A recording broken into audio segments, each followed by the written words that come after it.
এ কি, বৌদির হাতে এটা কিসের দাগ?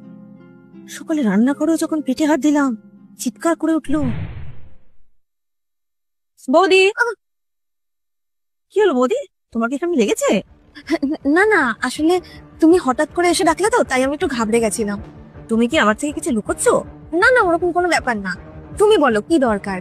ব্রেকফাস্টের সময় হয়ে গেছে, তুমি একা একা করছো, তাই ভাবলাম তোমাকে একটু হেল্প করে দিই। না না, সেটার কোনো দরকার নেই, আর আমার প্রায় হয়েই গেছে, আমি নিয়ে আসছি, তুমি গিয়ে বসো। ঠিক আছে। ব্যাপার তো নিশ্চয়ই কিছু একটা আছে। বৌদি, তুমি ঠিক করে বলো, তোমার হাতে এগুলো কিসের দাগ? আরে না, আসলে আমি সকালবেলা রান্নাঘরে কাজ করছিলাম তো, ওই একটু গরম ছ্যাঁকা লেগে গেছে, আর কিছু না।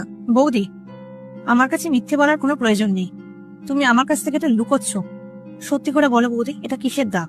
আর এটা কাজ করতে গিয়ে লেগে যাওয়ার দাগ নয়। সত্যি করে বলো বৌদি, দাদা কি তোমাকে মারে? এটা কি কথা বলছো তুমি? না না, এরকম কোনো ব্যাপার নেই। আর আমি তোমাকে বললাম তো, ওই রান্নাঘরে কাজ করতে গিয়ে লেগে গেছে। তার মানে তুমি আমাকে বলবে না, তাই তো? তাহলে আমি মাকে গিয়ে বলি, তুমি মার কাছে জবাবদিহিটা করো। না না, মাকে কিছু বলো না। মাকে কিছু বললে পরে তোমার দাদাকে গিয়ে বকাবকি করবে, এই নিয়ে আবার একটা ঝামেলা হবে। তার মানে দাদা তোমাকে মারে? তুমি আগে আমাদের বলোনি কেন? কি বলবো আমি তোমাকে, এটা যদি একদিনের কোনো কথা হতো তাহলে একটা মানা যেত। যেদিন থেকে তোমার দাদার চাকরিটা চলে গেছে, সব দোষ আমার উপর এসে পড়েছে, বলছে আমার জন্য কিনা চাকরি গেছে। কালকেও কালকেও এ নিয়ে অশান্তি করেছে ঘরে।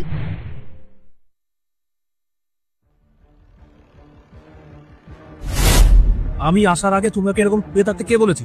আমি তোমাকে এতক্ষণ ধরে ডাকছি আর তুমি এখানে কুম্ভকর্ণের মতো ঘুমিয়ে আছো। আসলে আমি ওয়েটই করছিলাম, হুট করে চোখটা লেগে গেছিল, তাই আমি শুনতে পাইনি তুমি যে ডাক দিলে। চোখ লেগে যায়নি তোমার? তুমি আমাদের মিথ্যা কথা বলছো।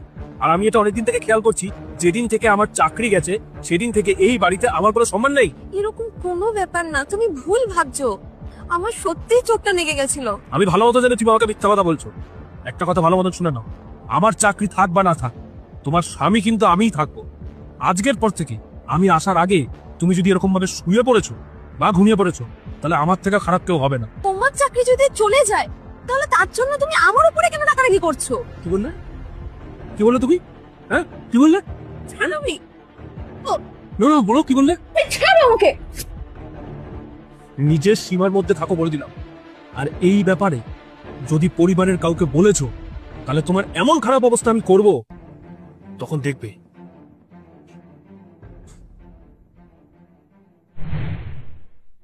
বৌদি, এই কথাটা তোমার আমাদের অনেকদিন আগেই বলা উচিত ছিল।